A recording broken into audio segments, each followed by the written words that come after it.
For the recording, this is round 6, and this is the grand finals of Fight Night 4.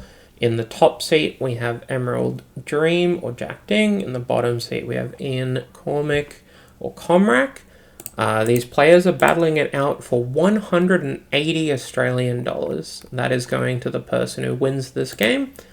Second will get a very healthy $130. Feel free to get started whenever you're ready. So this is Reanimator versus Jund. Ian is going to be in a very similar position to what he was against Pinkie Pie, in that he needs discard spells and pressure.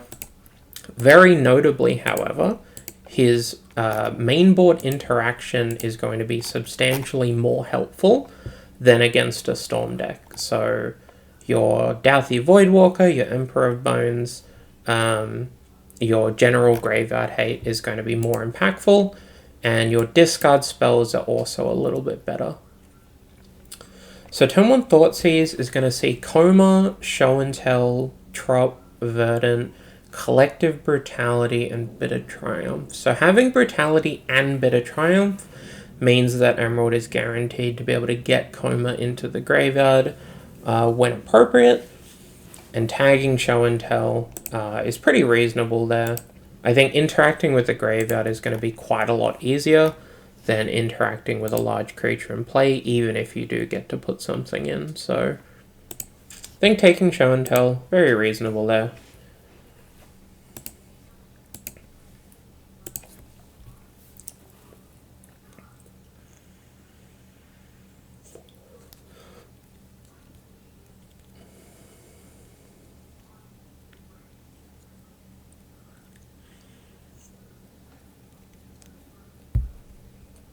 Surveil land gives us a Badlands now with our Blazemire Verge. Wouldn't be shocked to see another discard spell here. Or another Nethergoph. Nethergoph it is, fair enough. So now the question is, do you Bitter Triumph the Nethergoph and put your Coma in the graveyard? Or do you just take a Surveil and look for more action?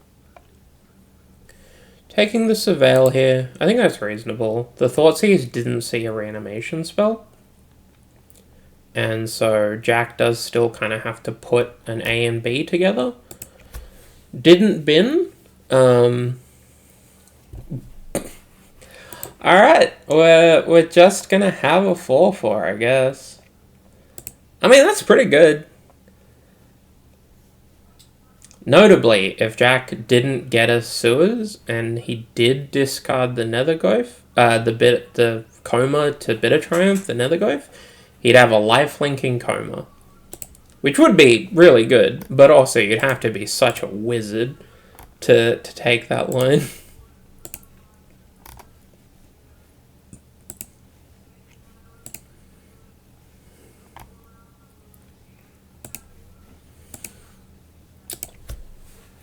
So Ian's going to Swamp Cycle here, presumably getting an Overgrown Tomb to get access to green mana. He does have the ability to reanimate this Troll, and if he does, that does size up very well against Metamorphosis Fanatic. Unfortunately, attacking through Metamorphosis Fanatic with your Troll does lose you the race, if you can't then also block it. But it's likely that fixing his green mana is going to open up his hand a bit. If he can get the Nethergoph to a 4/5, which isn't unreasonable, fetch land plus an instant gets there. Fetch land into Overlord probably gets there. Then he has a 4/5 to challenge the Metamorphosis, which is also fine. Because it not bringing back anything is meaningful. Now, Emerald does have multiple pieces of interaction in hand. He has a Bitter Triumph and a Collective Brutality, and he does have a Coma that he can use to reanimate, which is also a big deal. Bestowing Springheart on Nethergoph. Okay. So now if you kill the Nethergoph, there's a Springheart in play.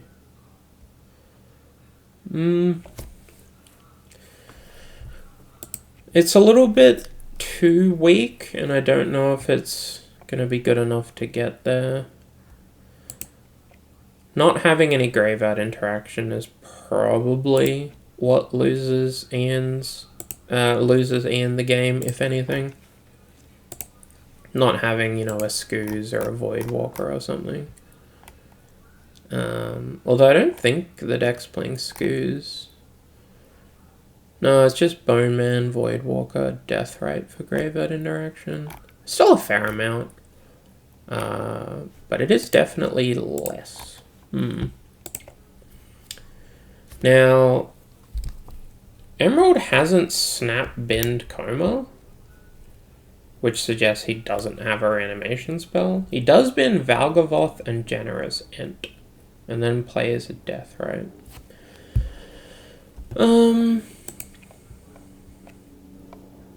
Well, he has reanimation targets, that's for sure. Ian really needs to do something quite powerful this turn, though. Back's against the wall. Deathrite's going to stop him from doing anything with his own graveyard, which matters. Interacting with his opponent's graveyard is going to matter less and less, especially if this 4/4 just keeps getting to attack. Because eventually it'll just kill you. Like, you do have to do something. Springheart making another Goyf. That helps. I think making an Insect is also reasonable. But making another Goyf here gives you the opportunity to double block. At which point he reanimates Metamorphosis and then makes a Valgavoth and you're dead, I guess. It's not looking great for the 8-point hero here. Not unwinnable, for sure. Because the fetch also makes Nethergo for 4/5. It makes this one a 3/4. And assuming he can get a Stomping Ground, he'll get a 9 and he can make another Nethergo.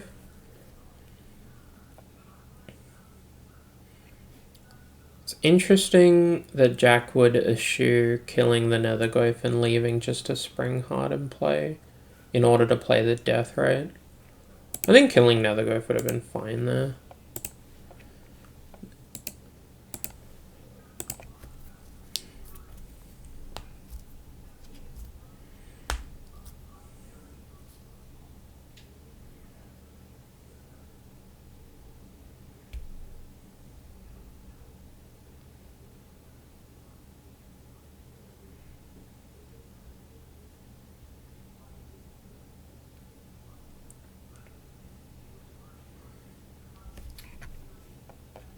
Brutality for just the Duress mode. Okay.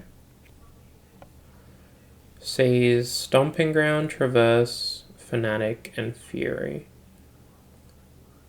That is very critical. Because that means Ian can't make a Nethergoyf this turn. Because the Stomping Ground's in hand. Ooh. Okay. He does get to cast a Fury next turn, though. And you do get to make an Insect, which does help.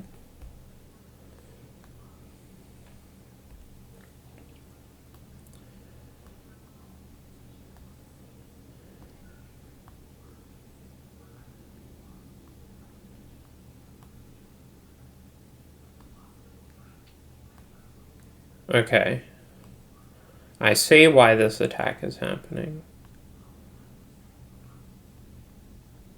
I assume Ian will see the line.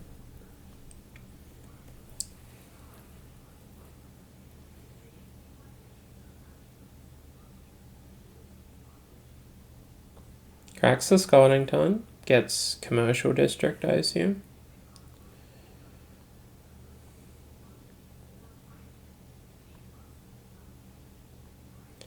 Now this will grow the netherglyphs.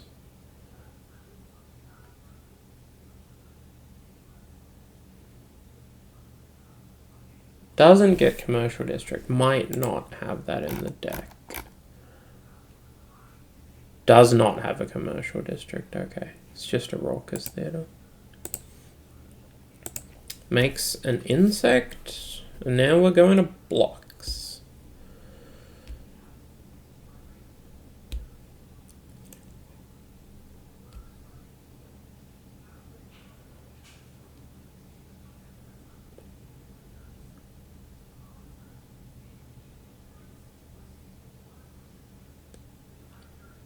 Okay, that's a reasonable block.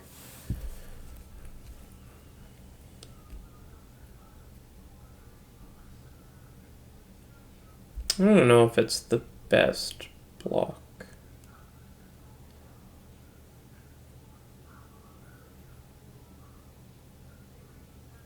In fact, I think it might not be the best block. I think blocking with just the insect is probably the best block.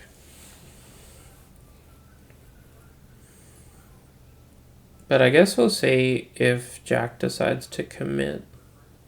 Because we know about the Bitter Triumph.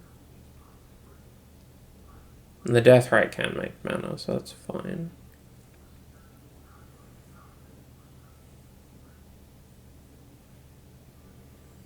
Depends how much you care about this Metamorphosis Fanatic, I guess. Because there's also a validity, right, where you don't... Where you let the Fanatic die inside of combat, specifically so it's in your graveyard. And not in play.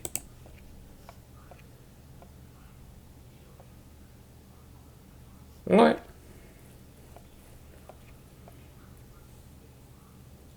And then I assume we're killing this netherglyph.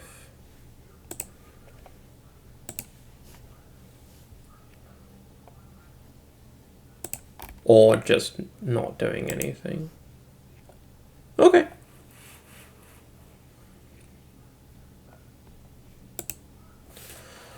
This is a weird board state. Very weird board state. Quite a lot of things that could have happened there. If you triple block, then by eating the land you shrink both netherglyphs, and then Bitter Triumph just wipes your whole board. Which Ian did avoid. By double blocking, he gave Jack several options, like trading the Metamorphosis for a netherglyph token.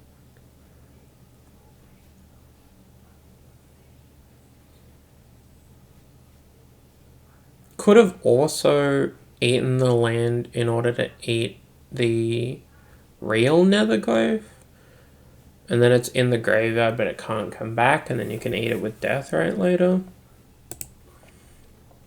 But I imagine Fury's just going to go on the stack. Might not resolve, I guess.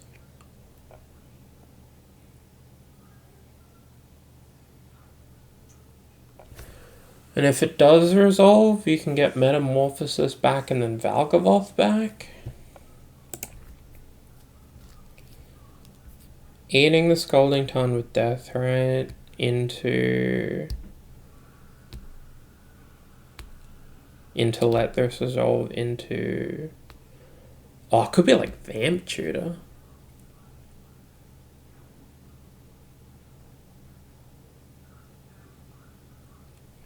Could also be Bitter Triumph. Okay. Bitter Triumph kills the real netherglyph. Lose Deathrite. Get in some damage. And so now Ian's hand is Metamorphosis Fanatic, which costs 6, and 1 unknown. And Jack has a Coma, which may or may not stay on top of his library, or in his hand, but a bunch of cards. So presumably he's going to do something big this turn. Like, he kind of just has to. Otherwise he's taking 1,000,000 damage. But he also has drawn enough cards this game that he should be able to do something big this turn. Animate dead? Actual animate dead. That's pretty good. And there's the Metamorphosis. And there's the Valgavoth. Okay. I don't know how John's beating that. I mean, I guess you have 3 non-land permanents that suck. Ian has 2 cards, unknown. If one of them is like a Molten Collapse, he can clear the Valgavoth.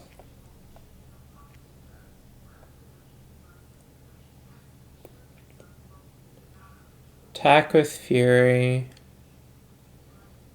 suggests that he has a land to reanimate. Or a Bolt.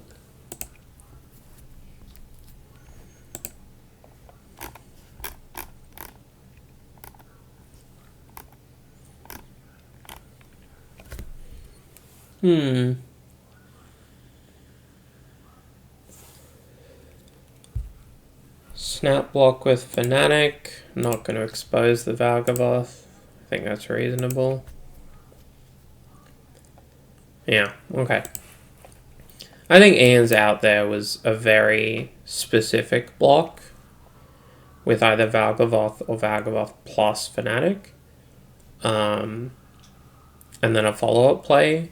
The issue is, if you try to Fury to deal 6 to Valgavoth, and then Fury it on the way back down with the Ward trigger, it'll get exiled by the Valgavoth, so you can't bring it back with Fanatic. So it had to be something else.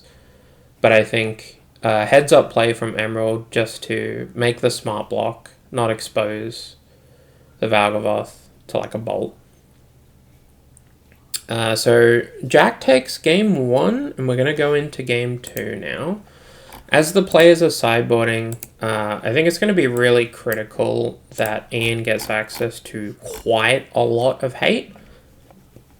A lot of graveyard hate, a couple of disenchant effects, a couple of blue hate pieces, and some search library hate pieces if he wants them.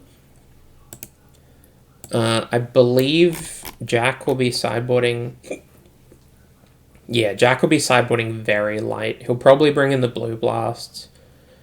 He'll probably bring in the Submerge. And I imagine that's it. Probably favored enough that you don't want to overboard with Reanimator here. Because I think it's probably very easy to overboard.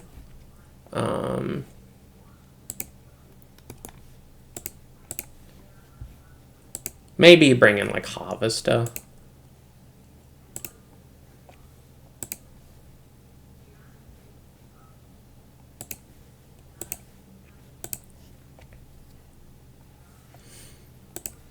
But bringing in the Graveyard Hate from Ian's side is going to be the biggest factor. So if Ian wins game 2, it's probably going to be at least 2 Graveyard Hate pieces. So we'll see if he gets lucky enough for that.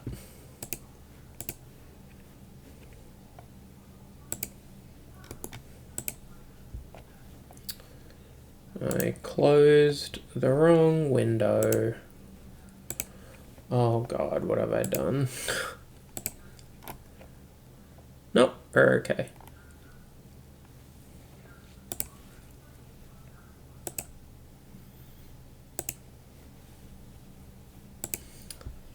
Alright, we're going into game 2. Ian's gonna take the play. Now he does have a ley line. He might have a hate piece that he doesn't have to spend mana for, which would be quite good. I don't know if he's going to mulligan to it. He's probably going to want to mulligan reasonably aggressively. He's keeping 7. Emerald's going to 6. Couple of bits of interaction that Jack might be looking for here in order to try to manage the Graveyard Hate that's inbound. Okay, no ley line. Gitaxian Probe sees Decay, Dance of the Dead, Brainstorm, Swamp, Bayou, Show and Tell. Okay, so Jack's got a bit of interaction, he's got a reanimation spell, he has a cantrip he can't cast, and a Show and Tell, which is one of the few ways to get around Graveyard Hate. So the fact that he doesn't have blue mana is a bit concerning. However, he definitely has some of the right bits and pieces, and the fact that this is a probe but not a discard spell is a pretty big deal. Ian might be having a slow turn 1 here. Or he might play a Deathrite Shaman. That is 1 hate piece. 1 down, 2, 3-ish to go. We know about the Decay, so he's gonna need at least 2. But Deathrite's a good one. Notably, no fetches in Graveyard. Traverse to get a basic.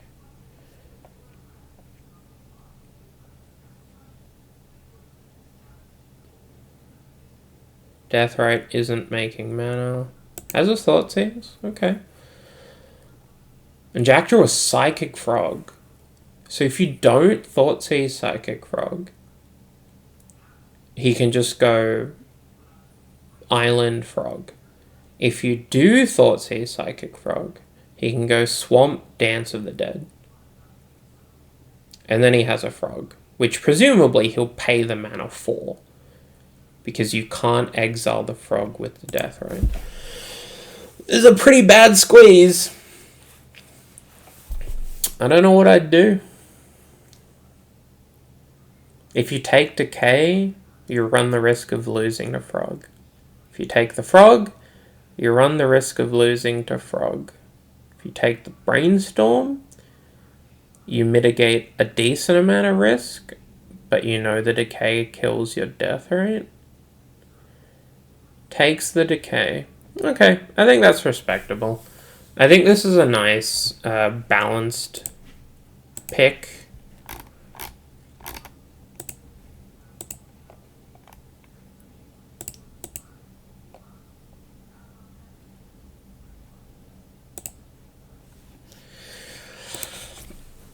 Underground Sea Psychic Frog. That's pretty good.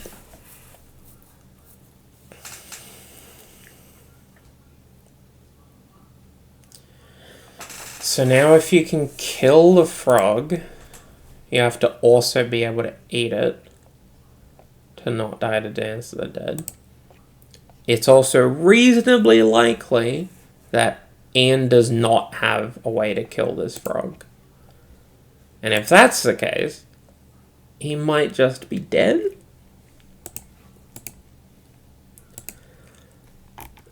That's a pretty good top deck.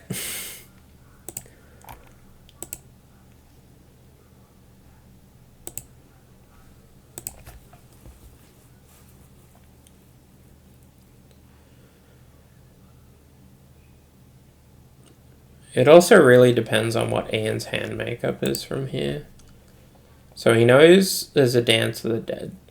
If the Psychic Frog lives, then any creature that Jack draws is threatening Dance of the Dead. However, there's also a Swamp and a Show and Tell. So any creature also represents that. There's also a Brainstorm for some redraws, and there's a Psychic Frog in play.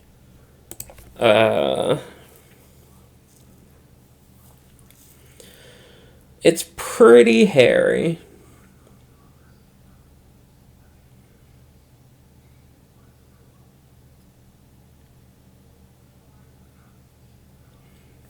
It's definitely a tight squeeze for Ian here. I mean, he has a very good amount of information. Like, he knows Jack's whole hand. Unfortunately, he can't beat certain aspects of said hand. He can beat some of it. He definitely can't beat all of it. And then the follow-up question is, if Emerald untaps and attacks you with Psychic Frog, do you have to block with Deathrite? The answer is almost certainly no. But then a Psychic Frog is hitting you. And that's not great either.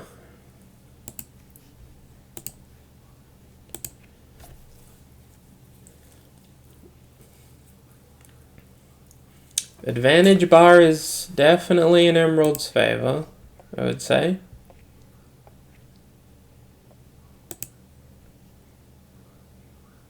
You just have to let this ride, right?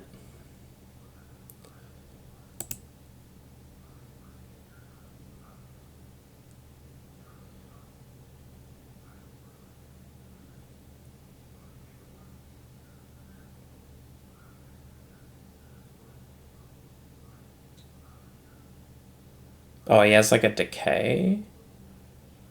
Bowmasters is interesting. Okay. Didn't want to block. It's interesting. Wanted to see if the Brainstorm would be put on the stack. That's reasonable. Just tuned in. Surprised seeing on John with these two decks if we know. Yeah, we know. Jack up here is on Reanimator. There is a decently heavy green splash. And down here is 8-point Jund. 8-point Jund Delirium, more specifically.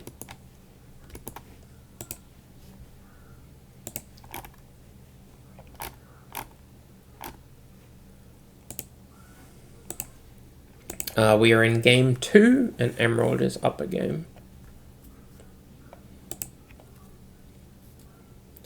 So Brainstorm finishes resolving. Bowmasters is going to resolve. We've got some modern play pattern going on here, which is fun. Yes, this is the finals.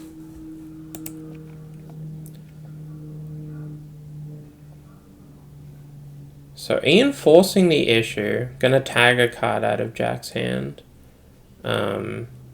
Unfortunately, Jack has drawn quite a lot of cards over this turn cycle.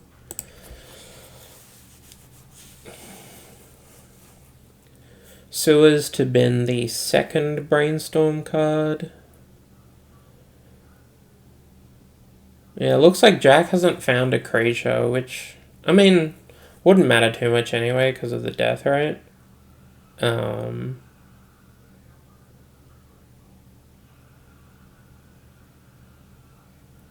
But it's notable here that he might just win the game with Psychic Frog.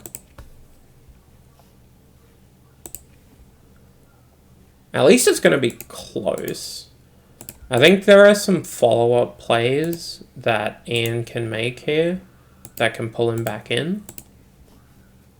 Having the death rate is important because we know Jack had a Dance of the Dead at some point. I believe he still has it because he hasn't shuffled. And he has a show and tell. So he hasn't found a big creature yet. Now we have a Bowmasters versus a Frog, which is a pretty classic battle. And we have a death rate. That's online, but we're light on mana.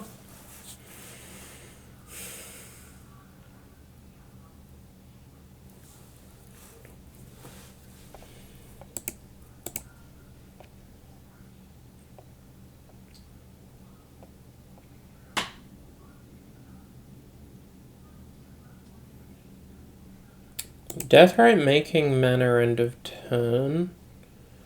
I think Ian's trying to work out if he fires off a spell or not.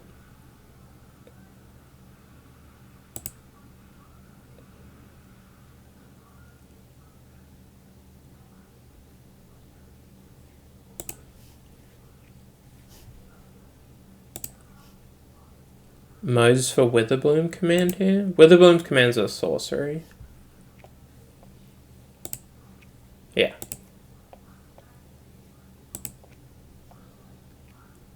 Worldly Tutor, okay. So, thinking about A, what he would get, and B, whether or not to fire it off. That's fair. Is he just getting a Metamorphosis to have a thing in play? possible. Could also be a sweet line of put Metamorphosis on the stack and then Swamp Cycle.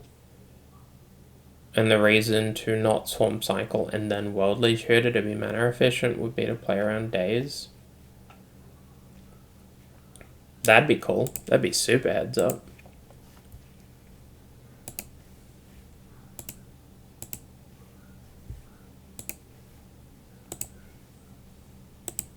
I think this is a value Worldly Tutor. And I genuinely don't know what he's going to get. I have his deck list in front of me. There's a lot of creatures. He can get Grist. Oh, yeah, okay. I could just get it in one. The issue with Pyroglyph is that you have to eat a land with Deathrite to cast Pyroglyph. And Emerald can just eat his graveyard with Psychic Frog, and then you don't get the mana. Voidwalker with a Grist in hand. Okay, so we're respecting the Dance of the Dead here. I think if you just tap out for Grist, you run the risk of dying pretty easily. So Voidwalker here is fine.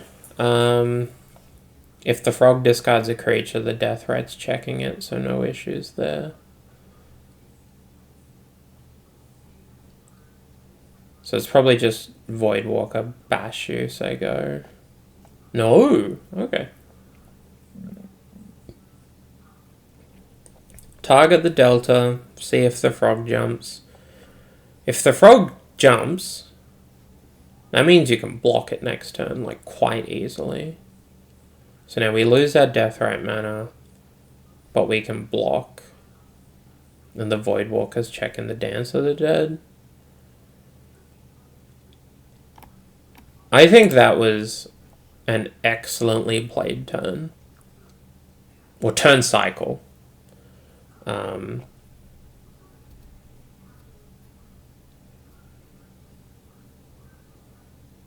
That was phenomenal. That was a really, really well played turn cycle.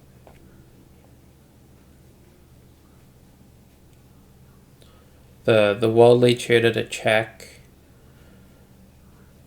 And then maybe a pivot when nothing happened to get the Voidwalker.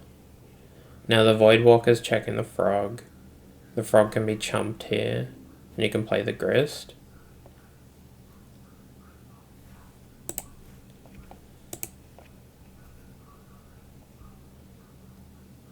So the Dance of the Dead is checked.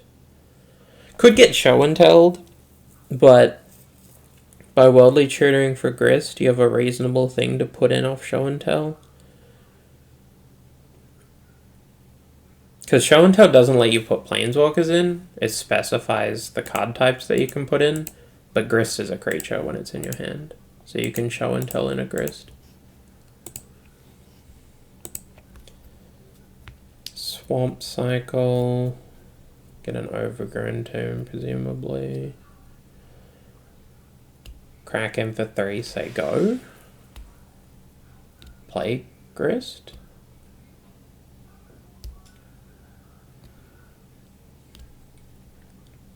I think the current issue with Grist is that all of these creatures have a lot of value. So I think you tick up, right? Because the Deathrite has value, the Bowmasters has value, the Voidwalker has value. But you do have to put something in front of the frog. Or I guess you can just take it. Like once. I think taking it once would be reasonable. Then you get an Orc army back. If you have a way to reanimate the Grist, you can sack the Orc army. And now that Voidwalker has a force under it, I think Ian's trying to work out if he can attack with Voidwalker. And I don't know what the right answer is. On top of everything, there's also clock pressure building up. Because Ian has 7 minutes and is down a game. This is about as hairy as it gets.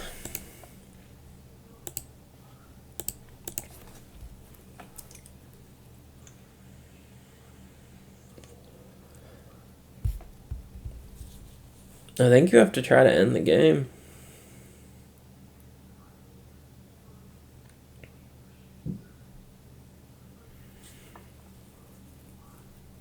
So you're letting Frog hit you, I guess.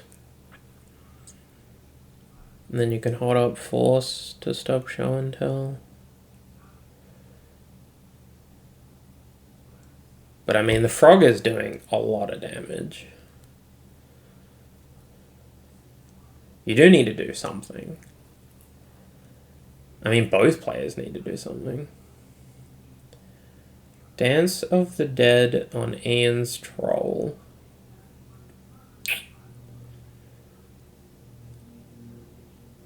You have to force this, right? How are you beating a troll and a frog?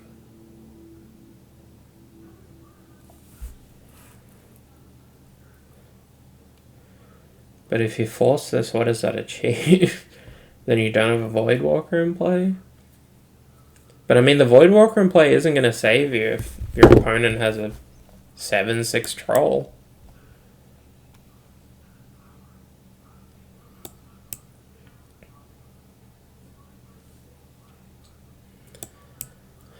This is a tough spot.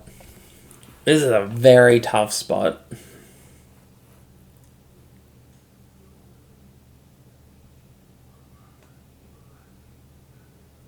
Do you try to work out if you can beat a troll? Because if you sack the Void Walker to force, and the hand is just Reanimate plus like an Atraxa. Okay, the troll's in play.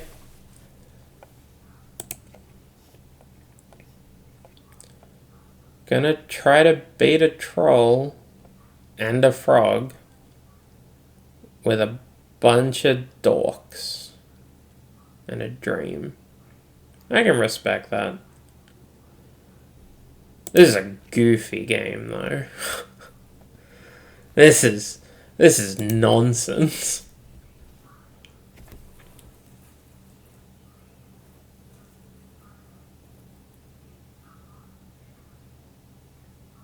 Oh, there's the brutality from a million years ago.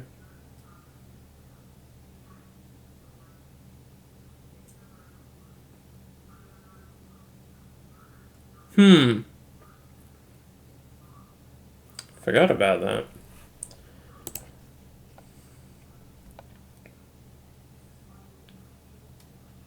Now what?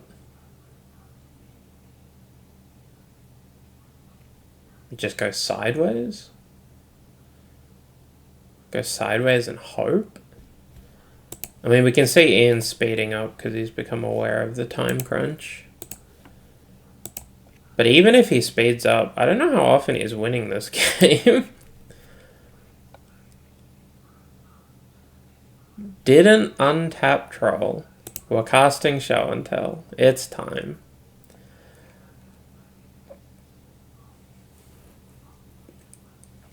GG's. That was really well played on both sides. I think it was a decently complex game with way too many meaningful decisions considering what was happening. So that's it. Congratulations to Emerald Dream, to Jack for winning Fight Night number 4. He wins 180 Australian dollars. Isn't that crazy? I'm gonna go broke running these events. And Ian, very good effort there, wins $130 for his efforts. In third and fourth were Richard, so Pinkie Pie, and Hamish. And fifth with a commiseration prize was Tom Bott. So very well played by everyone. Very, very good tournament from my seat.